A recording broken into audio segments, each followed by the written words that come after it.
श्री गणेशाय नमः। श्री गुरुवे नमः।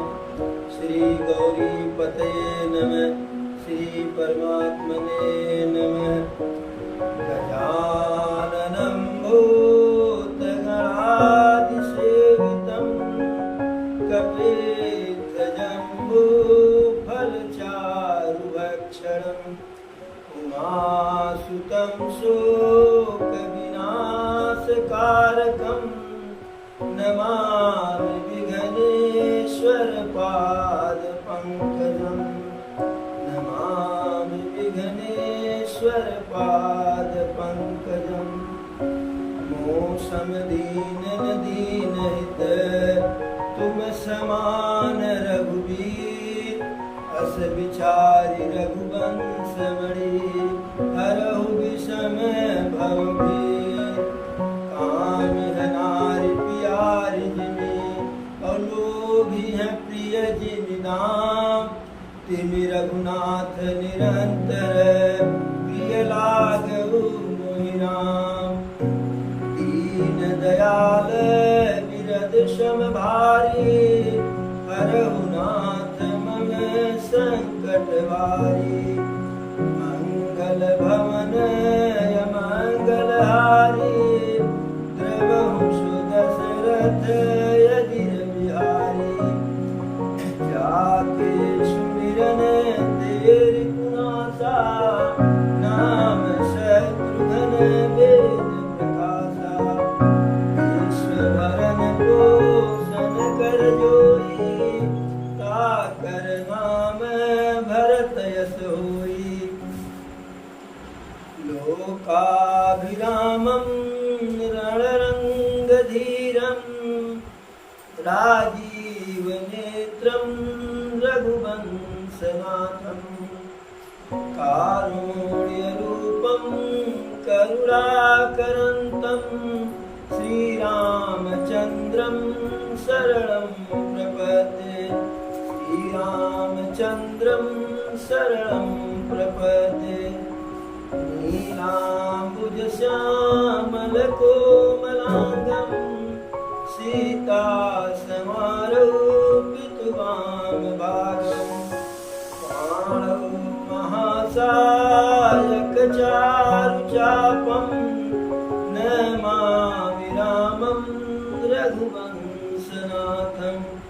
नमामि रामं रघुवंशनाथं। माता कौशल्या सीता जी की माता सुनैना जी को समझाई और उनसे आग्रह की कि राम लक्ष्मण सीता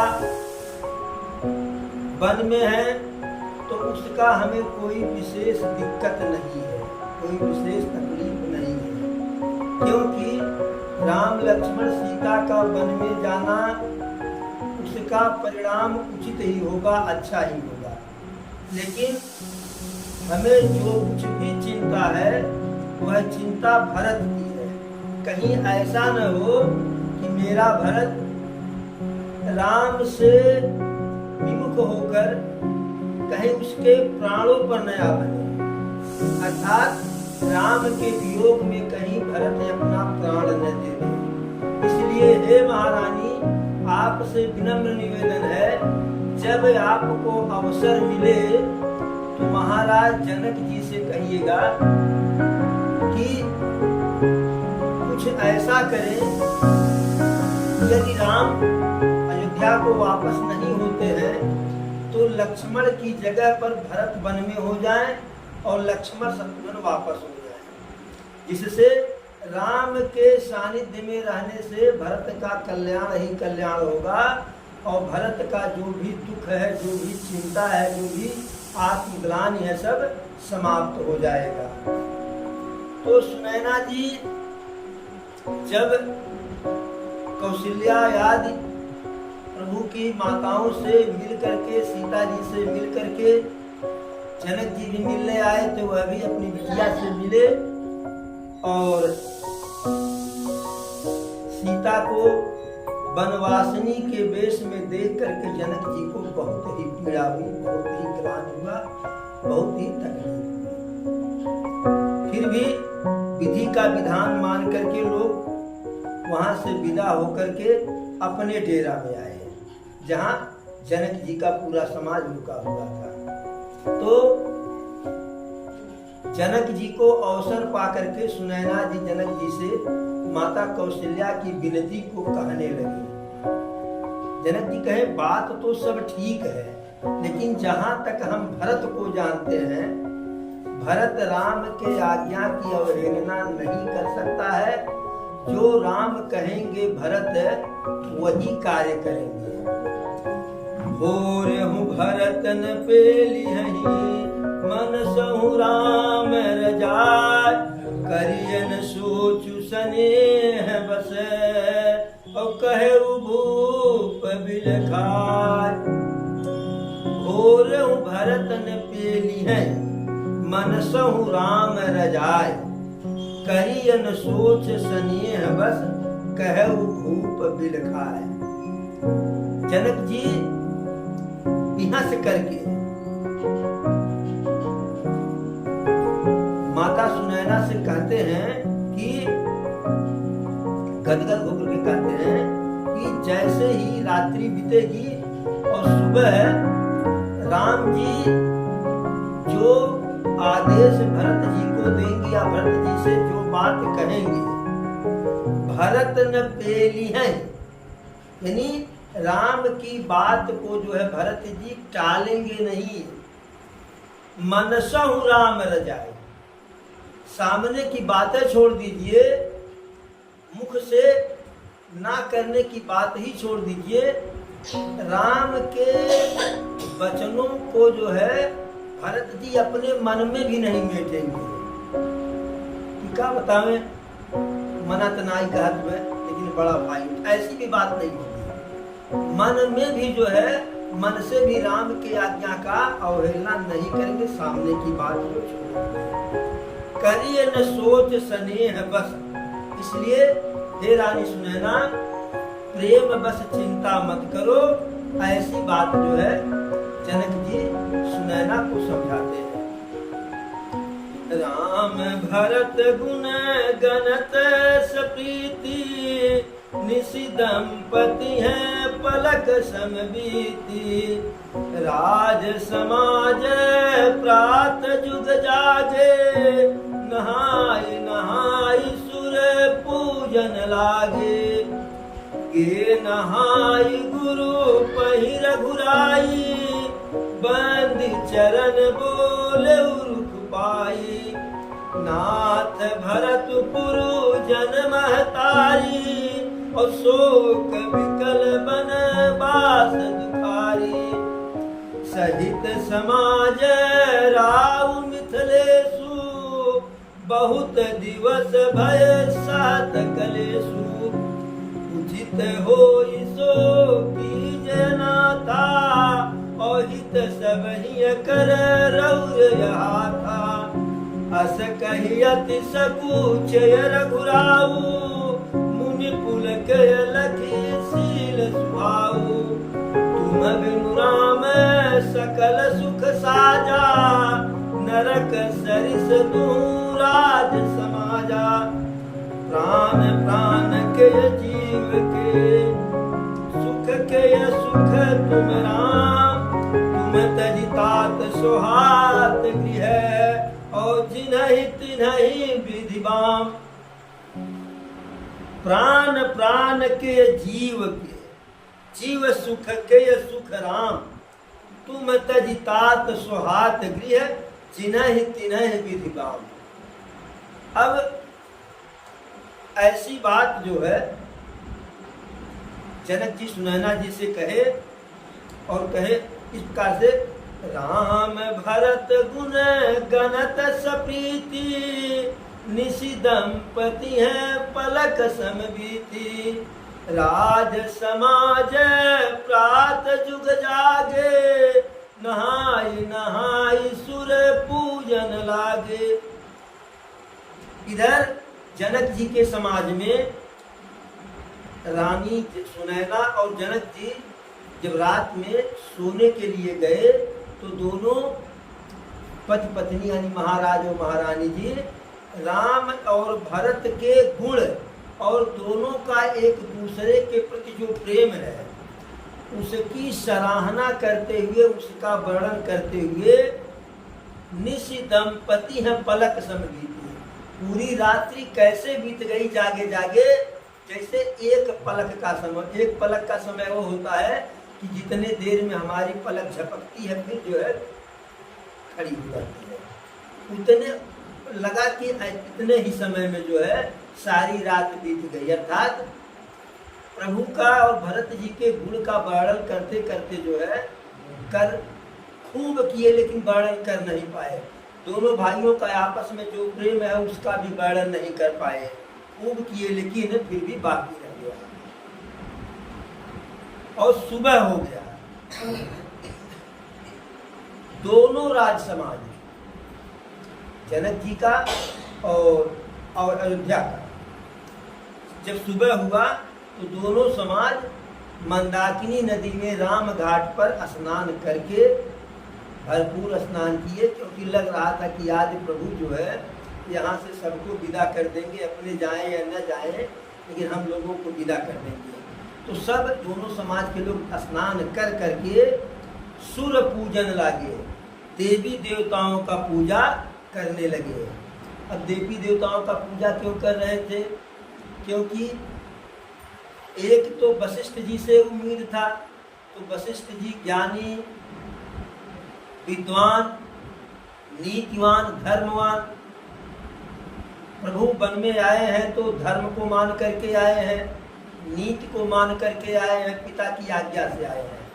तो वशिष्ठ जी अपनी इच्छा ही जाहिर कर सकते हैं, लेकिन प्रभु से यह नहीं कहेंगे कि राम अयोध्या को वापस चलिए। दूसरी जो है संभावना थी माता कौशल्या से, तो माता कौशल्या को अगर मना ही करना होता तो जब प्रभु अयोध्या से आ रहे थे तो उसी समय खड़ी हो जाती और कहती कि बेटा, जितने का हक राज्य पर कैकेयी का है उससे अधिक हक मेरा है, क्योंकि मैं बड़ी हूँ, मैं बड़ी वाली रानी हूँ, सबसे पहले आई हूँ, इसलिए बन मत जाओ। लेकिन ऐसा माता कौशल्या नहीं की। जब वहाँ नहीं की तो यहाँ हट करेंगी नहीं राम से। तीसरी उम्मीद थी जनक जी से, तो जनक जी भी ऐसे विद्वान थे, ऐसे पहुँचे हुए व्यक्ति थे, धर्मात्मा थे कि जिनके नाम का स्मरण करने से जो है अज्ञानता दूर हो जाता है। तो जनक जी से भी उम्मीद नहीं थी। अब दोनों समाज के लोग देवी देवताओं को मनाने लगे हैं, क्योंकि देवी देवता एक फूल लवांग पर जो है इधर का उधर कर देते हैं। एक फूल लवांग पर आ जाएंगे और एक फूल लवांग नहीं मिलेगा तो नाराज होकर चले जाएंगे। इसलिए देवी देवताओं को लालची समझ करके उनकी पूजा करने लगे कि यही देवी देवता का सहारा है। और इधर प्रभु स्नान किए, स्नान करके गुरुदेव वशिष्ठ के पास गए और उनका रुख जान करके जब वशिष्ठ जी के पास गए तो वशिष्ठ जी कहे कि भाई अब बोलिए वत्सराम, आपकी इच्छा क्या है? तो प्रभु कहे, नाथ भरतपुर जन महतारी, अशोक विकल बन बास दुखारी। हे गुरुदेव, मेरा भरत और मेरे अवधपुरी के लोग और हमारी सारी माताएं, सभी माताएं बिल्कुल शोक से विकल है, दुख से दुखी है और इस वन में दुखारी है। वनवास में उनको दुख जो दुख है दुख बढ़ ही जा रहा है। और हमारे अवध के लोग तो हमारे लिए दुखी हैं, तो ठीक है क्योंकि अवध से हैं, हम भी अवध के हैं, लेकिन सहित समाज राव मिथिलेशु और बहुत दिवस भय सहत कलेशु, उचित हो सो की जयनाथा और हित सब ही कर रौर यहाँ था। करे अवध के लोग तो दुखी है हैं, जनकपुरी के लोग भी हैं और महाराज जनक जी भी सपरिवार अत्यंत दुख यहाँ प्राप्त कर रहे हैं, तकलीफ उठा रहे हैं, कष्ट झेल रहे हैं। और करें हे गुरुदेव, जो उचित हो आप वैसा आदेश दोनों पक्ष को दीजिए और सबका हित, हमारा हित, हमारे भरत का हित, अवध का हित, जनक का हित, सबका हित आपके ही हाथ में है। क्योंकि आप जो कहेंगे उस बात को सब मान लेंगे आंख मूंद करके। इसलिए संकेत कर रहे हैं कि गुरुदेव सोच विचार के कहिएगा। अस कहियति सकूच रघुराऊ और मुनि पलक लखी शील सुभाऊ। तुम बिनु राम सकल सुख साजा नरक सरिस दूराज समाजा। गुरुदेव कह रहे हैं कि जब गुरुदेव से ऐसी बात प्रभु कहे तो प्रभु को थोड़ा सा संकोच लगा कि गुरुदेव के सामने अपनी बात नहीं रखनी चाहिए। गुरुदेव तो वैसे त्रिकालदर्शी हैं, सब जानते हैं, लेकिन कह दिए तो थोड़ा सा झेप गए। प्रभु राम है, गुरुदेव के सामने अपनी बात को रखने के बाद थोड़ा सा झेप गए कि गुरु हमारे इतने श्रेष्ठ हैं, विश्व बदल कर तुम्हारे हाथा, यानी पूरा संसार वशिष्ठ जी के हाथ पर वैसे ही उनके हथेली पर है जैसे किसी आम इंसान के हथेली पर, आम व्यक्ति के हथेली पर बेर का जो है फल हो, बेर वो सब कुछ देख लेता है। उसी प्रकार से गुरुदेव अपनी हथेली पर जो है पूरा संसार देखते हैं, कहाँ क्या हो रहा है, किसके अंदर क्या है।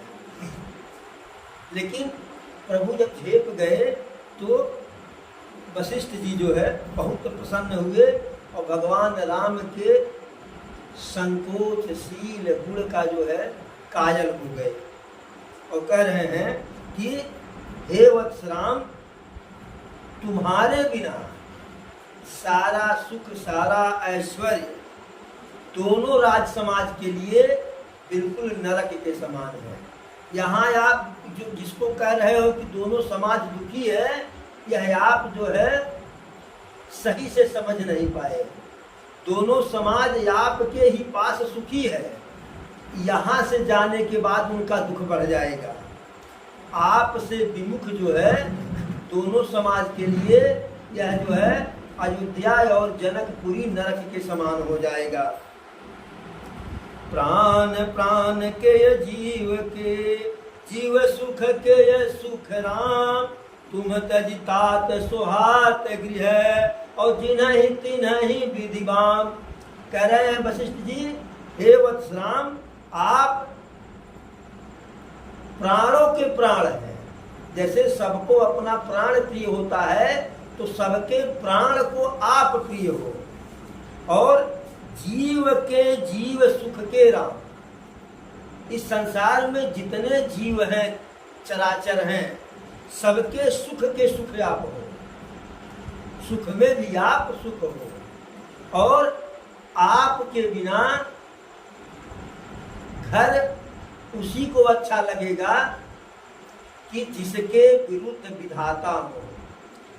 जिन्हि तिन्हि विधिवाम, आपके बिना, आपसे विमुख है उसी व्यक्ति को अपना घर, द्वार, महल, हवेली अच्छा लगेगा कि जिसके विरुद्ध भगवान ही हो।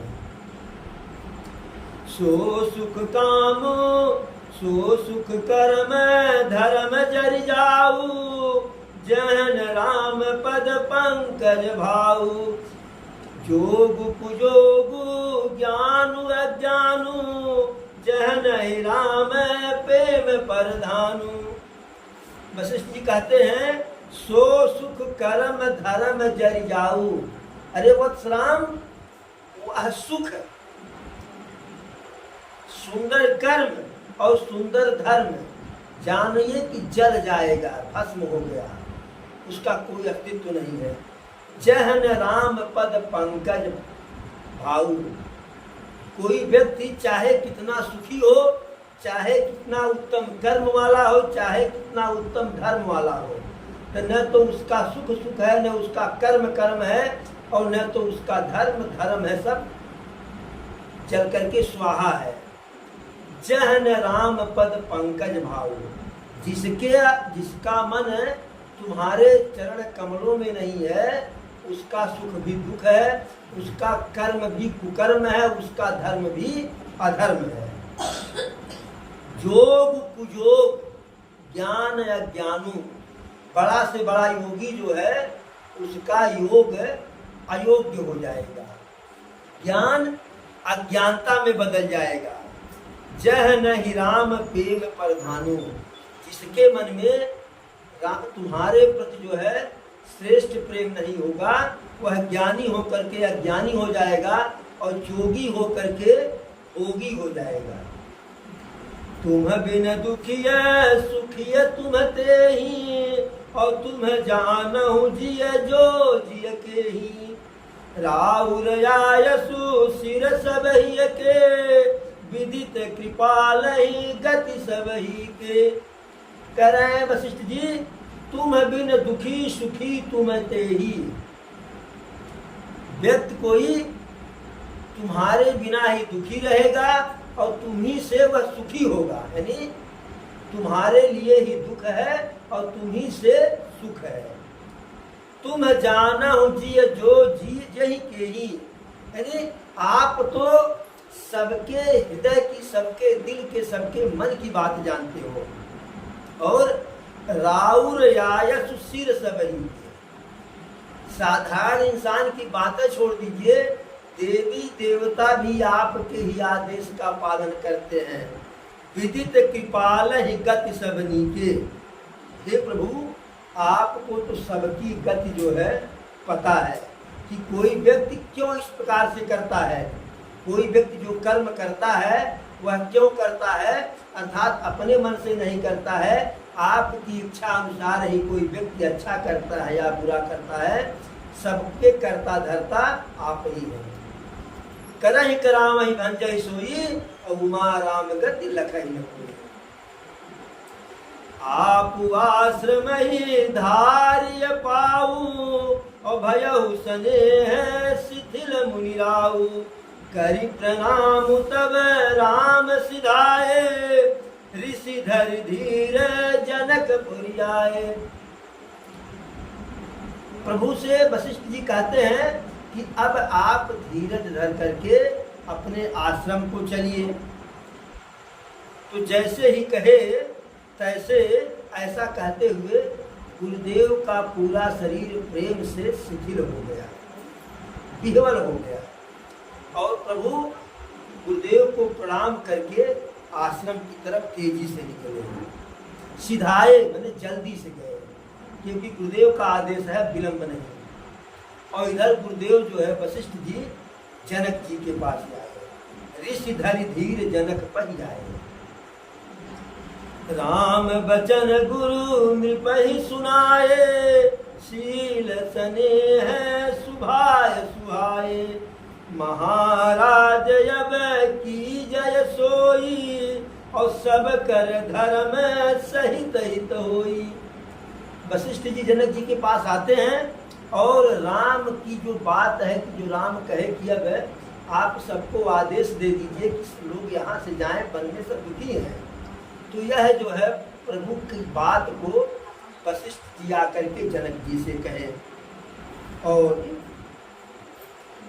जिस प्रकार से प्रेम पूर्वक जो है प्रभु कहे थे, उसी प्रकार प्रेम पूर्वक वशिष्ठ जी राम जी के विचारों को, उसे वह अगर कह रहे हैं कि आप लोग यहाँ से जाइए, तो उसमें कहीं उनके मन में कोई द्वेष नहीं है, प्रेम ही है दोनों समाज से कि जंगल में सुख तो मिलना नहीं है, और जो लोग यहाँ हैं राज का भोग करने वाले जंगल में हैं, उनको तकलीफ होगा।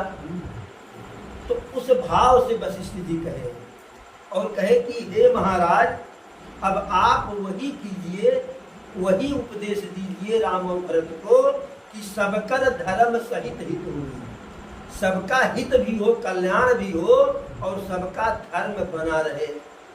ऐसा न हो कि एक के कल्याण में दूसरे का धर्म बिगड़ जाए।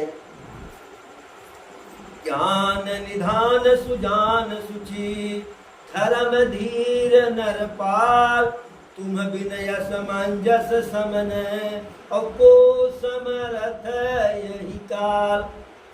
कहते हैं वशिष्ठ जी कि हे राजन, आप ज्ञान के निधान हैं, यानी ज्ञान के खजाना है, सुजान सज्जन है, शुचि आपका कीर्ति, आपका विचार बिल्कुल पवित्र है, स्वच्छ है, निर्मल है। धर्म धीर नरपाल, आप धैर्य को धारण करने वाले श्रेष्ठ महाराज हैं, श्रेष्ठ राजा हैं। तुम बिन असमंजस समन, भला आपके बिना आज जो दोनों समाज में असमंजस बना हुआ है कि क्या करूं क्या न करूं, को समर्थ यही काल, यानी आपके अतिरिक्त कौन ऐसा सामर्थ्यवान है कि जो इस असमंजस को, दुविधा को दूर करे। सुनि मुनि बचन जनक अनुरागे, लखी गति ज्ञानु विराग विरागे, शिथिल स्नेह गुणत मन माही, आए यहाँ कीन भल नाही। अब जब वशिष्ठ जी ऐसा उनसे कहे तो सुनि मुनि बचन जनक अनुरागे, गुरुदेव की वाणी को सुन करके जनक जी प्रेम से भर गए। लखी गति ज्ञान विराग विरागे, और उनकी दशा को देख करके ज्ञान और वैराग्य से जो है तो मैंने उनके ज्ञान और वैराग्य, उनकी गति को देख करके ज्ञान वैराग्य भी छूट जा रहा है। शिथिल स्नेह गुणत मन माही, अब जनक जी जो है बिल्कुल उनका शरीर प्रेम से शिथिल हो गया है और मन में विचार कर रहे हैं। आए यहाँ कीन भलना, कि यहाँ दो भाइयों की बात थी, प्रेम की बात थी, यहाँ आकर के हम अच्छा नहीं किए। क्यों नहीं अच्छा किए? क्योंकि दशरथ जी तो है नहीं, अब दोनों राजघराना में सबसे श्रेष्ठ जनक जी हैं। अब उनको निर्णय देना है, अब उनको निर्णय देना है। अब जैसे दो लोगों में विवाद हो, दो लोगों में, हालांकि यहाँ प्रभु राम और भरत में विवाद नहीं है, लेकिन वैचारिक मतभेद है, मनभेद नहीं है, मतभेद है। क्योंकि प्रभु राम दशरथ जी के आदेश पर बन आए हैं और भैया भरत प्रभु के प्रेम के कारण पिताजी के आज्ञा को मेट करके भैया को मनाने आए हैं। अब यदि जनक जी यह कह दें कि नहीं भाई, महाराज का आदेश है तो राम को वन में रहना चाहिए और हे भरत आप जा करके वहाँ राज्य कीजिए, तो भरत के स्नेह को चोट पहुँचेगा, बेचारे राज्य को छोड़ करके आए हैं। और दूसरा असमंजस यदि यह कह दें कि हे राम, भरत के प्रेम को मानते हुए, प्रेम को जानते हुए, प्रेम की प्रधानता को स्वीकार करते हुए अवध को वापस हो जाइए, तब धर्म की हानि हो जाएगी। कि जिस धर्म के कारण हरिश्चंद्र दर-दर की ठोकर खाए, राजा से रंक हो गए, धर्म के ही कारण जो है, वचन के ही कारण प्राणन तेय सुत अधिक है और सुत तेय अधिक प्राण, और ते दोनों दशरथ तजो वचन न दीन जान। तो धर्म और वचन के कारण दशरथ जी प्राण का त्याग दिए। प्राणन ते सुत अधिक है, प्राणों से भी अधिक प्रिय पुत्र होता है, और सुतते अधिक प्राण, पुत्र से भी अधिक प्रिय प्राण होता है। ते दूनों दशरथ तजे, महाराज दशरथ जी पुत्र का भी त्याग किए, वचन के कारण, धर्म के कारण, नीति के कारण, ज्ञान के कारण। पुत्र का भी त्याग किए और प्राण का भी त्याग किए, लेकिन वचन न दीन्हु जान, वचन से नहीं मुकरे, वचन को नहीं मेटे। अब यदि जनक जी कह दे रहे हैं कि राम भरत के प्रेम से प्रभावित होकर के उनके प्रेम को स्वीकार करके अवध को वापस हो जाइए, तो कितना बड़ा अधर्म हो जाएगा। दशरथ जी की आत्मा स्वर्ग में क्या बोलेगी, क्या कैसे भटकेगी कि जिस धर्म के कारण पुत्र का भी त्याग किया, प्राण का भी त्याग किया, वही पुत्र भी वापस आ गया।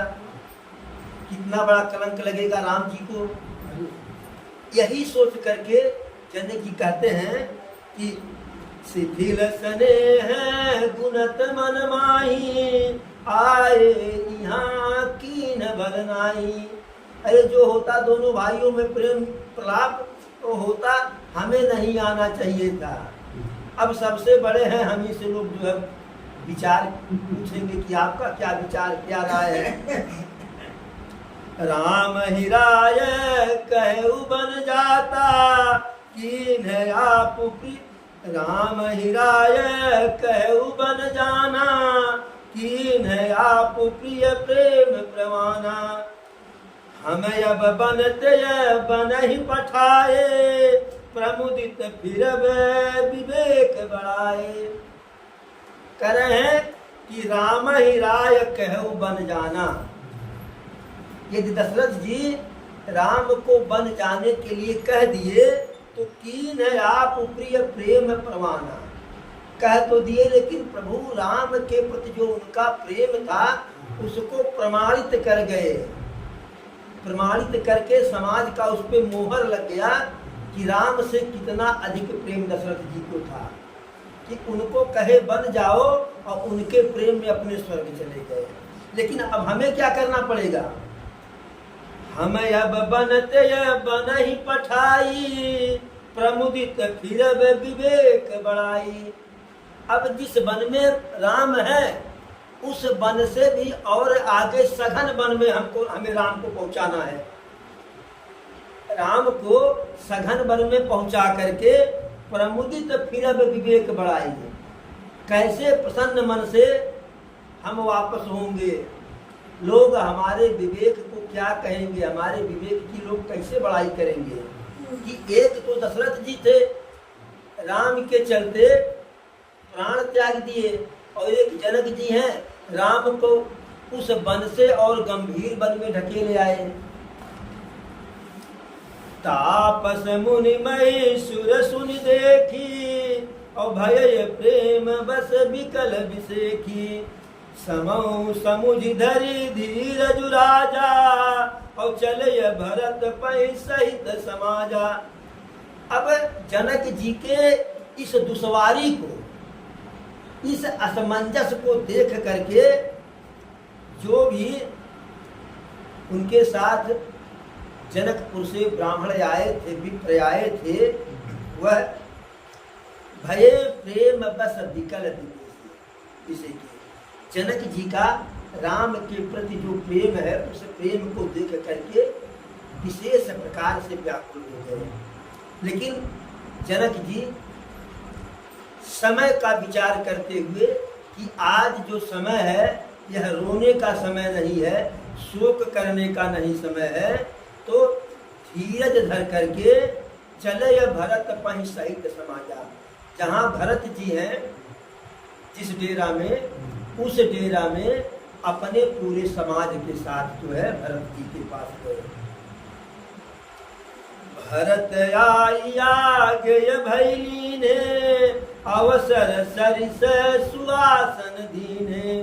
तात भरत कहते रहुत राऊ, तुम्हें विदित रघुवीर सुभाऊ।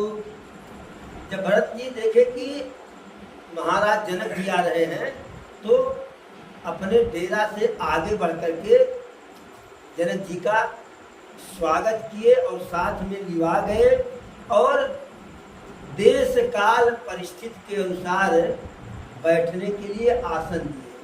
अब इसलिए कह रहे हैं कि देश काल परिस्थिति के अनुसार यदि सब कुछ ठीक रहता और जनक जी अयोध्या में जाते तो वह आसन बैठने को मिलता कि जिस आसन पर देवेंद्र बैठते थे, महाराज इंद्र आकर के बैठते थे, बड़े बड़े राजा महाराजा बैठते थे। यानी दशरथ जी के बाद जो सिंहासन सबसे उत्तम होता, उस सिंहासन पर जनक जी को बैठाया जाता। लेकिन अब इस वन में कौन सा सिंहासन है? वही उसकी चटाई साथरी होगी। तो समय अनुसार श्रेष्ठ आसन दिए। और भरत जी से जनक जी कहते हैं कि हे वत्स भरत, आपको तो राम की प्रभुताई, उनका स्वभाव पता ही है कि उनका स्वभाव कैसा है। राम सत्य व्रत धर्म रत, सब कर शील सनेव, संकट सहत सकोच बस, कहिय जो आय सुदेव। राम सत्य व्रत है, अर्थात जो व्रत है, जो प्रतिज्ञा है, उससे हटने वाले नहीं है। अर्थात वह जो है पिता के वचनों का त्याग करके वापस जाने वाले हैं। लेकिन सबकर शील स्नेह, लेकिन सबके शील और स्नेह से इतने प्रभावित हैं, इतना सबका सम्मान है शील और स्नेह का कि संकट सहत सकोच बस। अरे बताइए, जिस वन में अपना जीवन यापन करना दुष्कर है, उस वन में दोनों समाज के लोग आ गए, उनके साथ सामंजस्य कैसे बनाया जाए? किसी गरीब के घर सुबह के भोजन की व्यवस्था तो शाम की नहीं, शाम की व्यवस्था तो सुबह की नहीं, और 10 रिश्तेदार अचानक आ जाए। अब बेचारा मजबूरी में जो कुछ करे, लेकिन उसका दिल ही जानेगा। घर टपर टपर चू रहा हो और उसी बरसात में 4 रिश्तेदार आ जाएं, तो उनकी व्यवस्था हम कैसे करेंगे? अपने कोने में चारपाई इधर सरकावें उधर सरकावें, पूरी रात बैठ करके खड़े होकर के बितावें, लेकिन मेहमान के लिए क्या करेंगे? उसका तो क्या कहते हैं, स्वागत करना है, उसका आतिथ्य स्वीकार करना है, उसकी सेवा करनी है, कैसे करें? तो ही कह रहे हैं जनक जी कि संकट सहत सकोच बस। सबके प्रेम के कारण, संकोच के कारण संकट सह रहे हैं, परेशानी सह रहे हैं। कहिए जो आयस हो, अब तुम जो आज्ञा दो वही बात हम उनसे कह दें। अब भरत जी तो चाह रहे थे कि हमारी वाली बात चाहे वशिष्ठ जी कह दे, चाहे माता कौशल्या कह दें, और तब तक जब पता पाए कि जनक जी आ रहे हैं, तो ये दोनों अगर नहीं कहेंगे तो जनक जी के दामाद हम भी हैं, राम जी भी हैं, तो कौन ससुर ऐसा चाहेगा कि हमारे चारों दामाद सुखी रहे? तो जनक जी बड़े आसानी से कह देंगे अपने चारों दामाद के सुख सुविधा के अनुसार कि भाई जंगल में बहुत हो लिया, अब चलो जो है। लेकिन जनक जी भी कह रहे हैं भरत जी से कि अब जो आपका आदेश हो वही हमसे बताइए, और हम वह जाकर के राम से कह दें। अब जैसे ही भरत जी से जनक जी यह बात कहे, अंतिम सहारा उनका टूट गया, अंतिम सहारा टूट गया। सुनि तन पुलकी नयन भरी बारी, और बोले भरतु धीर धरि भारी। प्रभु प्रिय पूज्य पिता समयापू, कुल गुर समहिय मायन बापू। कह रहे हैं कि एकदम से शरीर बिल्कुल जो है शिथिल हो गया, रुआ रुआ उनका खड़ा हो गया। बोले भरत धीर धरि भारी, बहुत कायदे से धैर्य धारण करके भरत जी बोले, नेत्रों में आंसू भर दिए। प्रभु प्रिय पूज्य पिता समयापू, हे महाराज आप हम सबके लिए पूज्य हैं, क्योंकि अब हमारे पिताजी नहीं हैं, तो आप तो पिता के समान थे ही, लेकिन जब पिताजी नहीं है तो आप ही पिता हैं। कुल गुरु समहिय मापन मायन बापू, और कुल गुरु वशिष्ठ की तरह से आप हमारे हितैषी हैं, और माता पिता तो हमारे जैसे जो है माता आई है, पिता तो है नहीं, यानी सब कुछ आप ही लोग हैं। कौशिकादि मुनि सचिव समाजु, ज्ञान अम्बु निधिया पनुआजु। शिशु सेवक यशु अनुगामी, और जानी मोह सिख दे स्वामी। इस समाज में वशिष्ठ जैसे ज्ञानी गुरु हैं, विश्वामित्र जैसे ज्ञानी हैं, अनेकों ज्ञानी सचिव हैं, मंत्री हैं, सलाहकार हैं, और आप तो आपकी उपस्थिति दोनों समाज के बीच में इस प्रकार से है कि आप खुद ज्ञान के समुद्र हैं। इसलिए शिशु सेवक यशु अनुगामी, जानी मोहि सिख दे स्वामी। तो शिशु छोटा सा बच्चा हमको समझिए, सेवक अपना दास समझिए, अनुगामी अपना अनुचर समझ करके, जानी मोहि सिख दे स्वामी, यानी छोटा सा बच्चा मान लीजिए, अपना सेवक मान लीजिए, अपना नौकर मान करके हमको जो उचित हो वही जो है सीख दीजिए, वही हमें बताइए। यही समाज थल बूझब राउर, मौन मलिन मय बोलब बाउर। छोटे बदन कहूँ बड़ी बाता, क्षमब तात लखी बाम विधाता। इस समाज और पूर्ण स्तर पर जहाँ आप हो, गुरुदेव वशिष्ठ जी हो, श्रेष्ठ गुरुदेव विश्वामित्र जी हो, एक से एक विद्वान सलाहकार मंत्री हो, वहां मुझसे पूछ रहे हैं, छोटे से बालक से उचित तो नहीं है, लेकिन मौन मलिनमय बोलब बाउल। यदि मैं नहीं बोलूंगा तो मैं मलिन समझा जाऊंगा। अब भी चुप रहा तो मैं मलिन समझा जाऊंगा कि अर्थात यह कुछ नहीं बोल रहा है, तो सिर्फ दिखावा में आया था। छोटे बदन कहूँ बड़ी बाता, और क्षमब तात लखी बाम विधाता। अब मैं छोटी मुंह से बड़ी बात कह रहा हूँ, जो एक अपराध है। जैसे छोटा सा बच्चा बड़े व्यक्ति से जो है प्रश्न उत्तर करे तू मैं, तो लोग कहेंगे का छोटी मुंह बड़ी बात करेगा। तो कह रहे हैं कि आप सबके सामने मैं बहुत ही छोटा हूँ, हमारा कोई अस्तित्व नहीं, लेकिन अब चूंकि बात ही ऐसी आ गई कि नहीं बोलूंगा तो लोग कहेंगे कि इसका मन ही मलिन है, या दिखावा के लिए आया था जंगल में। इसलिए छोटे मुंह से बड़ी बात कहेंगे, लेकिन मेरे अपराध को क्षमा कीजिएगा, ऐसा मान करके कि यदि उल्टा भी बोल दूंगा तो यह मान करके कि भरत नहीं बोल रहा है और भगवान ही इससे बोलवा रहे हैं उल्टा, क्योंकि भगवान हमारे इस समय हमसे विमुख है, रुष्ट है। आगम निगम प्रसिद्ध पुराना, सेवा धर्मो कठिन जग जाना। स्वामी धर्म स्वार्थ विरोधु, बैरु अंध प्रेम प्रबोधु। कह रहे हैं आगम निगम प्रसिद्ध पुराना, इस संसार में भी और शास्त्र में भी यह प्रसिद्ध है, वर्णित है क्या? सेवा धर्म कठिन जग जाना।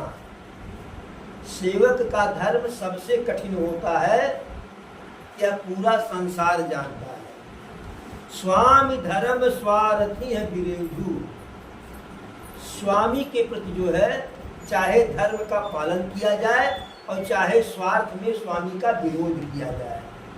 पैरुवंध प्रेम ही न प्रबोधु, दोनों स्थिति में कि प्रेम और बैर दोनों स्थिति में व्यक्ति अपने ज्ञान को भूल जाता है।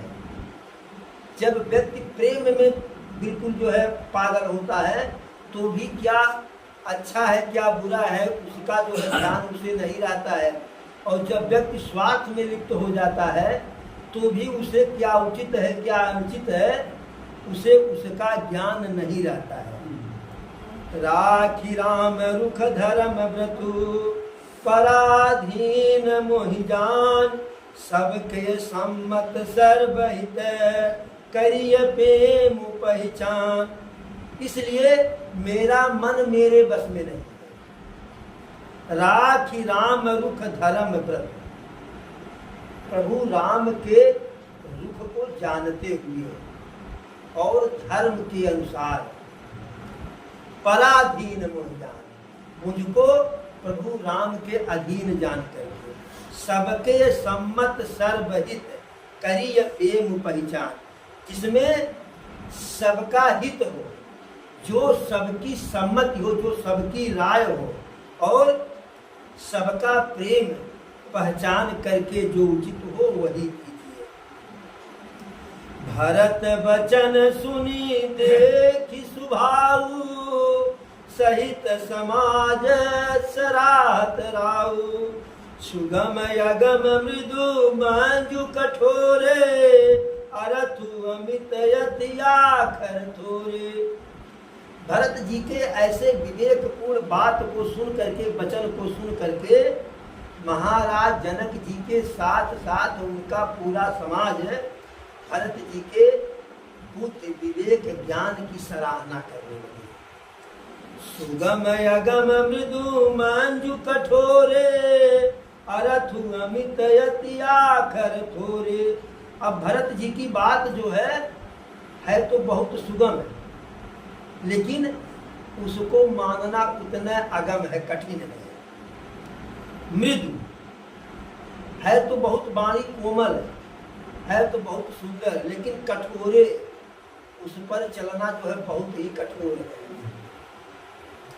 अरथु अमित अति आखर थोड़े, बहुत ही कम शब्दों में, थोड़े ही अक्षर में जो है इतना अर्थ वाली बात भरत जी कह गए कि जिसका जो है वर्णन कर पाना बहुत ही विकट है, कठिन है।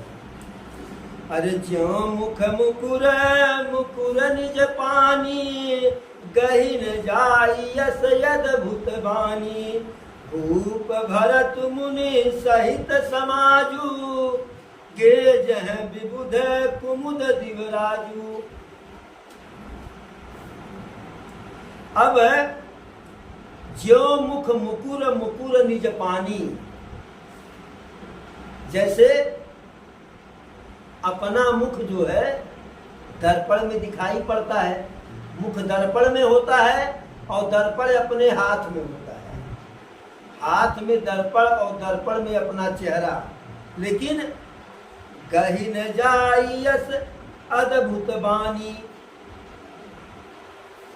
हाथ में दर्पण, दर्पण में चेहरा, लेकिन जो चेहरा दर्पण में है उस चेहरे को पकड़ पाना संभव है?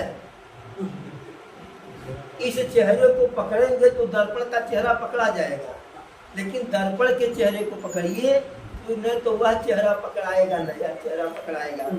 उसी प्रकार भरत जी की जो वाणी है बहुत ही रहस्यमयी है, बहुत ही सार गर्भित है। कहीं न जाई अस अद्भुत वाणी, उनके वाणी का जो रहस्य है, जो अर्थ है, जो सार है, उसे जो आसानी से पकड़ा नहीं जा सकता है, आसानी से समझा नहीं जा सकता है। भूप भरत मुन सहित समाजू, और गे जह विबुध कुमुद दिवराजू। भरत जी के साथ महाराज जनक जी और जो ऋषि मुनि थे और जो उनका पूरा समाज था, वो गे जह विबुध कुमुद दिवराजू, वहां गए जहां चकोर चकवा पक्षी चंद्रमा के को देख करके विकल रहता है, उसी प्रकार उस राम के पास गए, चंद्रमा रूपी मुख वाले राम के पास गए कि जिनका दर्शन करने के लिए हर कोई विकल रहता है, उस प्रभु के पास गए। सुनि सुध सोच विकल सब लोगा, मनहु मीन गन नव जल जोगा। देव प्रथम कुल गुर गति देखी, निरखी विदेह स्नेह विसेखी, सुन सुध सोच विकल सब लोगा। अब इस बात को सुन करके सोच करके कि अब जाना होगा, तो मनहु मीन गण नव जल जोगा। सब लोग ऐसे व्याकुल हुए, ऐसे इधर उधर जो है भाग रहे हैं दाएं बाएं, जैसे पहली बरसात में मछली व्याकुल होकर के जो है इधर उधर भागने लगती है। और देव प्रथम कुल दूर गति देखी, निरखी विदेह स्नेह विसेखी। जो देवता लोग हैं वह कुल गुरु वशिष्ठ जी के गति को देखे कि अभी भरत के प्रेम में बिल्कुल जो है प्रभावित हैं। और निरखी विदेह स्नेह विसेखी, जनक जी के प्रभु व भरत जी के प्रति जो प्रेम है उसको देख करके जो है बौखला गए देवता लोग। राम भगतिमय भरत निहारे, सुर स्वारथी हारे, सबको राम प्रेममय पेखा, भय लेख सोच बस लेखा। देवता लोग बड़े स्वार्थी थे, अपने स्वार्थ में राम भगतिमय भरत निहारे। देवता लोग भरत जी को प्रभु राम के भक्ति में बिल्कुल डूबा हुआ देखे। सुर स्वार्थी हहर ही हारे, वो हहारने लगे।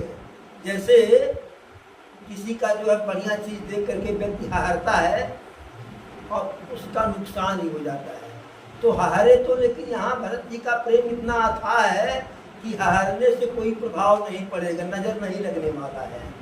तो देवता लोग हारे तो, लेकिन हार के कुछ नहीं कर पाए, अपने ही मन में हार मान लिए। सबको राम प्रेममय पेखा, भय अलेख सोच बस लेखा। हर किसी को देख रहे हैं कि हर कोई प्रभु के प्रेम में बिल्कुल पुलकित है, डूबा हुआ है। इसलिए ऐसा सोच में डूब गए देवता लोग कि जिसका कोई लेखा जोखा नहीं किया जा सकता है। राम स्नेह सकोच बसै, कह ससोच सुर साराज, रचहु प्रपंच ही पंच मिली, और नाहित भयउ अकाज। कह रहे हैं राम स्नेह सकोच बस। हे सभी देवताओं, कान खोल करके सुन लीजिए। राम सबके स्नेह में जो है, सबके स्नेह के बस हो जाते हैं। कह ससोच सुरराज, देवताओं के राजा इंद्र ऐसा सभी देवताओं से कहे कि राम सबके स्नेह के संकोच में आ जाते हैं, यानी स्नेह को सबके त्याग नहीं पाते हैं राम। रचहु प्रपंच पंचमी, सभी लोग मिलकर के कोई नया प्रपंच रचो, कोई नया खेला खेलो, और नाहित भयउ अकाज, अन्यथा बहुत बड़ा अकाज होगा, बना बनाया खेल बिगड़ जाएगा। देर हो चुका भाई साहब, देर हो चुका नहीं कहा अच्छा। नाहित भयउ अकाज, नहीं तो जो छल पे छल हम लोग किए हैं, सब बना बनाया खेल बिगड़ जाएगा। तब तुरंत जैसे ही इंद्र का आदेश हुआ तो सारे देवता माता सरस्वती का जो है आह्वान किए। जब वो आई तो उनके शरण में सब हो गए। माता त्राहिमाम, रक्षा करो माता, रक्षा करो, अन्यथा सब बना बनाया बिगड़ने वाला है। तो माता कहे कि क्या कह रहे हो, हमें तो कुछ बिगड़ता नहीं नजर आ रहा है। कहे कि पूरा गांव जर के हाथ में लगता जरत में, यहाँ इतना बड़ा वन में इतना बड़ा खेला होने वाला है। पूरा खेला 360 अंश घूम जाने वाला है। गणित पढ़े होंगे तो गणित में जब रेखा गणित पढ़े होंगे तो उसमें कोण होता है। तो सब नहीं, कुछ कोण जानिए। जैसे यह है आधार, अब इस पे जो रेखा सीधे खींचा गया तो 90 अंश का कोण जो कहते हैं समकोण, कहते हैं समकोण। तो आधार पर सीधे और ऐसे रेखा पर रेखा खींच दिया गया उसको कहते हैं 180 अंश। यानी यहाँ से गया घूम करके यहाँ आ गया 180 अंश, और जब ऐसे घूम करके यहाँ पहुँच गया कोई घटना, कोई बात, कोई रेखा, तो जहाँ से चला वहीं आ गया। अर्थात देवता लोग माँ सरस्वती से कहते हैं कि पूरी कहानी 180 अंश घूमने वाली है, और 180 अंश घूमेगा तो होगा क्या कि अवध से कहानी शुरू हुई थी, कहानी अवध में ही जा रही है। अर्थात सबके प्रेम के वशीभूत होकर के प्रभु श्री राम अयोध्या को वापस जाने वाले हैं। तो माता कही कि अब हम क्या करें, एक बार तो हम कर दिए, अब बार बार हम ही कुछ करेंगे, क्या हम करें बताओ। तो देवता लोग कह रहे हैं, हेरी भरत मति करि निज माया, पालु विबुध कुल करि छल छाया। हे माता, फिर से कुछ ऐसा अपनी माया फेरो, अपनी माया ऐसा दिखाओ कि भरत जी की मति मारी जाए। जैसे कुंभकर्ण की मति मारी गई, वह मांग रहा था ब्रह्मा जी से इंद्रासन, लेकिन माता सरस्वती उसके मति को मार दी। वह इंद्रासन के बजाय निद्रासन मांग लिया, और निद्रासन में भी जब मांगा तो कहा कि 6 महीना लगातार सोए और 24 घंटा जागे। तो रावण को पहले ब्रह्मा जी शंकर जी वरदान दे दिए थे, कुंभकर्ण को वरदान दिए, और जैसे कुंभकर्ण को वरदान दिए एवं छठ से विभीषण के पास गए तो विभीषण को जान रहे थे और कुछ नहीं मांगेगा। विभीषण भगवान के चरण कमलों में प्रेम माना, एवं मस्तु कहे जो है, और एवं मस्तु कह करके वहां से बड़े जल्दी से शंकर जी ब्रह्मा जी भागे कि कहीं इसकी मति फिर दुर्हुष्ट न हो जाए और फिर पैर पकड़ने की परम पिता परमेश्वर निद्रासन नहीं निद्रासन चाहिए।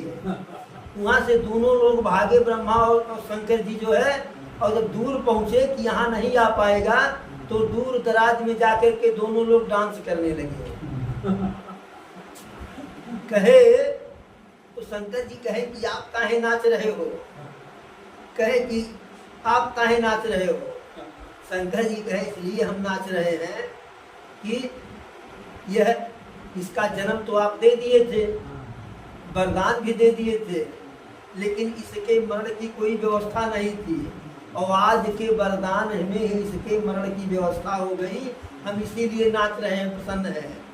ब्रह्मा जी कहे मैंने सारा खेला हमारा, हम भी तो इसीलिए नाच रहे हैं। इसको पैदा तो कर दिए थे, जन्म हो गया, इसके अंत की कोई व्यवस्था नहीं थी, कहानी लिख दिए थे, लिखना शुरू हो गया था, लेकिन पटकथा का अंत नहीं कहीं हमें दिख रहा था। लेकिन इसने वरदान मांगा तो हम काहू के मरे न मारे, और नर बानर जाति द्विबारे। खुद अपनी मृत्यु को मांग लिया कि हम काहू के मरे न मारे, लेकिन फिर कहा नर बानर जाति द्विबारे। मनुष्य और बानर को छोड़ करके ब्रह्मा जी कहे चलो ठीक है, और किसी देवी देवता से नहीं मरोगे, मनुष्य और बानर से मरोगे न, मनुष्य बानर मारेगा। एकदम मगन हो गए ब्रह्मा जी।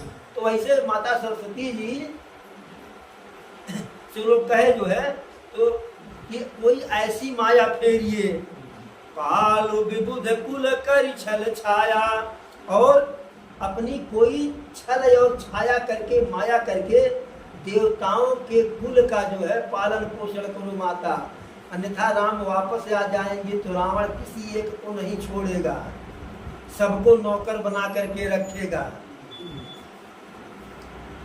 विबुध विनय सुनी देव सयानी, और बोली सुर स्वारथ जड़ जानी।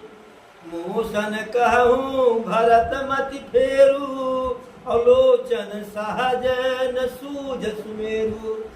माता सरस्वती कह रही है देवताओं से कि विबुध विनय सुनि देवी सयानी। देवताओं की विनती को सुन करके चतुर सरस्वती जी जो है बोली कि सुर स्वार्थ जड़ जानी। ये देवताओं, तुम लोग बहुत ही स्वार्थी हो और स्वार्थी के साथ साथ महामूर्ख हो। स्वार्थी बस होते तो काम चल जाता, लेकिन तुम लोग स्वार्थी के साथ साथ महामूर्ख भी हो। मोसन कहु भरत मति फेरी, लोचन सहज न सूझ। मोसन कहु भरत मति फेरू, लोचन सहज न सूझ सुमेरु। अरे तुम मुझसे किस भरत की मति को फेरने के लिए कह रहे हो? तुम्हारे पास तो 1000 नेत्र है, इंद्र से कह रही है, और तुम्हें 1000 नेत्रों से सुमेरु पर्वत नहीं दिखाई पड़ रहा है?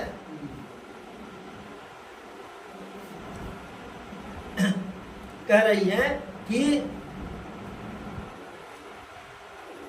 विधि हरिहर माया बड़ी भारी, और सोन भरत मति सकई निहारी।